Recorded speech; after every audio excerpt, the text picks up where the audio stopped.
So your feelings are too strong for you now? Miss Jean. No. All you are doing, my lord, is toying with the emotions of an impressionable young lady. Miss Edwina seems perfectly capable of forming her own impressions. Perhaps if you took notice So of now that, you claim to know my sister better than me. In Bridgerton Season 3, there's a line that hints at a major tragedy in the show, and it's got us thinking about all the juicy bedroom secrets we might uncover in Season 4. Shall we dive right into what we can expect? While many TV series keep fans waiting in suspense for news about their favorite shows, Netflix took a different route with Bridgerton. After the smashing success of Season 2, they didn't waste any time. Netflix preemptively renewed Bridgerton for both Seasons 3 and 4. This decision not only delighted fans, but also ensured that the Regency-era romance would continue its captivating journey on screen. Looking ahead, there's strong speculation that more seasons could be on the horizon, although nothing has been confirmed beyond Season 4 just yet.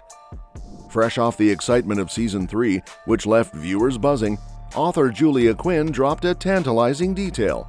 Season 4's book has already been chosen. While the specific book title remains under wraps, this move signals Netflix's intention to streamline production, possibly avoiding the delays that occurred between Seasons 2 and 3. With 8 books in Quinn's Bridgerton series, there's a wealth of material for the show to draw from, and Season 3's departure from chronological order suggests a willingness to explore storylines out of sequence.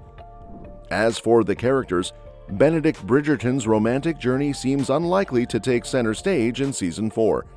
Despite his intriguing dynamic with Lady Tilly in Season 3, Benedict is adamant about avoiding commitment. This sets up an interesting dilemma if his path crosses with Sophie Beckett, a pivotal character from the books, whom fans anticipate seeing soon. The tantalizing tease of a masquerade ball in the season's closing scenes hints at a potential meeting between Benedict and Sophie, laying the groundwork for future romantic entanglements. Meanwhile, with Francesca now married to John Sterling, Season 4 may shift focus to their lives in Scotland. This change in setting opens up new narrative possibilities, especially concerning Francesca's evolving relationships and personal growth. The subplot involving her feelings for Michaela Sterling adds layers of intrigue, promising complications that could unfold against the backdrop of Scotland's lush landscapes and noble estates. Eloise's decision to accompany Francesca to Scotland represents a departure from the book's storyline, but presents an exciting opportunity for her character development. Having been somewhat sidelined in Season 3, Eloise now has a chance to shine in a new setting, where her story can evolve independently of her sister Penelope's journey. Whether she finds love or pursues other ambitions remains to be seen, but Eloise's relocation promises fresh perspectives and narrative depth for the show. That said, Violet's bedroom secret story will likely be one of the intriguing secrets to look out for in Season 4.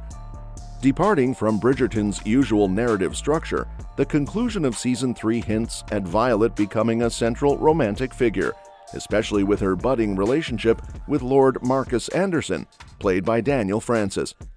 While it might not dominate as the main storyline, Violet's arc, intertwined with those of Francesca, Eloise, and Benedict, promises to add depth and intrigue to the upcoming season. Another bedroom secret to anticipate involves the part of the season set in Scotland.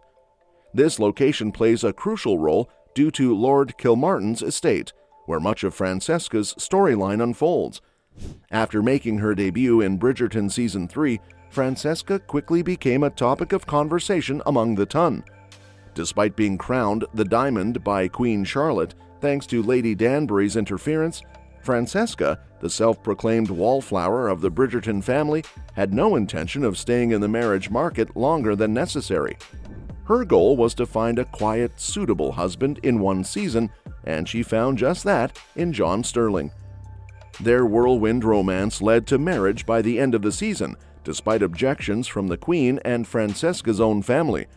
However, doubts soon arise after the wedding, as Francesca begins to question whether she rushed into a lifelong commitment. But Francesca's journey is far from over, especially with the introduction of John's cousin, Michaela, marking the beginning of a new chapter in her romantic life. Scotland is pivotal to Francesca's narrative, as it is where the Stirling estate is located. Francesca might relish the opportunity to escape the scrutiny of her overly involved family, though she may also find herself missing the company of the Bridgertons. The introduction of Michaela, who accompanies John and Francesca to Scotland, promises to stir up tensions and complexities among the trio. It remains to be seen whether Bridgerton will split its focus between the Tun and Scotland or keep the Stirlings closer to home, navigating their newfound dynamics and relationships.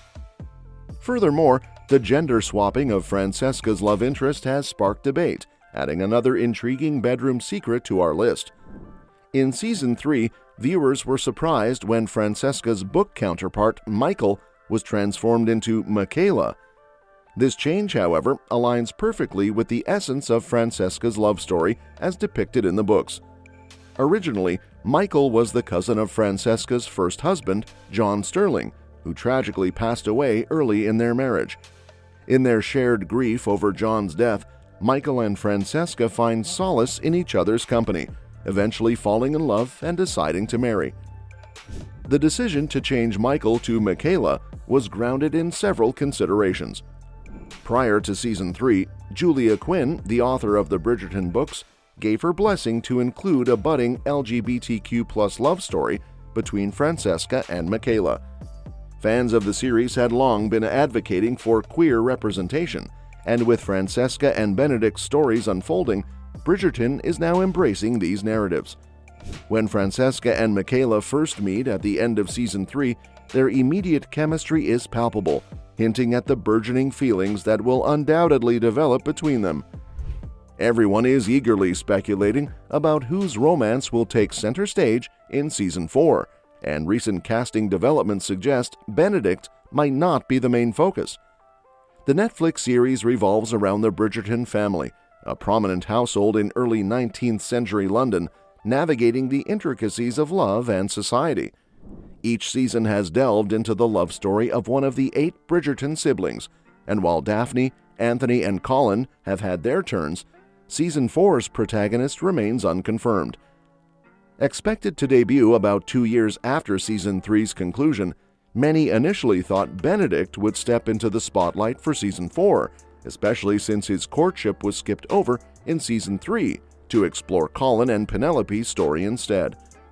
Julia Quinn's book series, on which the show is based, follows a chronological pattern: Daphne, Anthony, Benedict, Colin, and so on.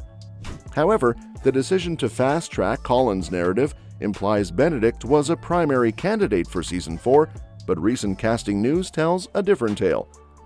According to Collider, the producers are currently seeking an actress for a significant recurring role in Season 4, a character named Emily, described as an East Asian woman aged 24 to 30, characterized as plucky, resourceful, and wary of trusting others. Notably, the role involves scenes of a sexual nature, including nudity, hinting at Emily potentially becoming a central love interest for one of the Bridgerton siblings. With Anthony and Colin already married and Gregory still young, Emily is likely tied to Benedict. In the books, Benedict's romantic arc involves Sophie Beckett, who has yet to be introduced in Netflix's adaptation. The description of Emily aligns closely with Sophie's traits, strongly suggesting that Emily is a placeholder name for Sophie in the casting process. This casting update challenges the assumption that Benedict's story will unfold in Season 4, implying that viewers may need to wait until Season 5 for his narrative to take the spotlight. Benedict's story traditionally begins at a masquerade ball, hinted at during the closing scenes of Bridgerton Season 3, Part 2, hosted by Violet. Like a modern-day Cinderella tale, Benedict and Sophie meet and share a fleeting connection before circumstances separate them for years. Given the 1-year time jump in the Season 3 finale, a 2-year flash forward, as in the books, seems unlikely for Season 4, potentially delaying Benedict's journey. This narrative decision, while frustrating for some fans eagerly awaiting Benedict's story, aligns with Bridgerton's method of gradually unfolding character arcs over multiple seasons. Benedict's exploration of his newfound freedom and identity, particularly his evolving sexuality explored in Season 3, deserves continued development before diving into a deep romance. With Benedict potentially on hold for Season 5, speculation turns to Eloise or Francesca as Season 4's protagonist. Francesca's recent marriage and Eloise's unresolved romantic prospects make them prime candidates. Eloise, having dealt with a failed romance with Theo Sharp due to Lady Whistledown's revelations, could potentially revisit this storyline or explore new relationships like Philip Crane, diverging from her book counterpart. And that's that for today's video. Thanks for watching, and we will see you in the next one. Your suggestions for future videos are always welcome in the comments below.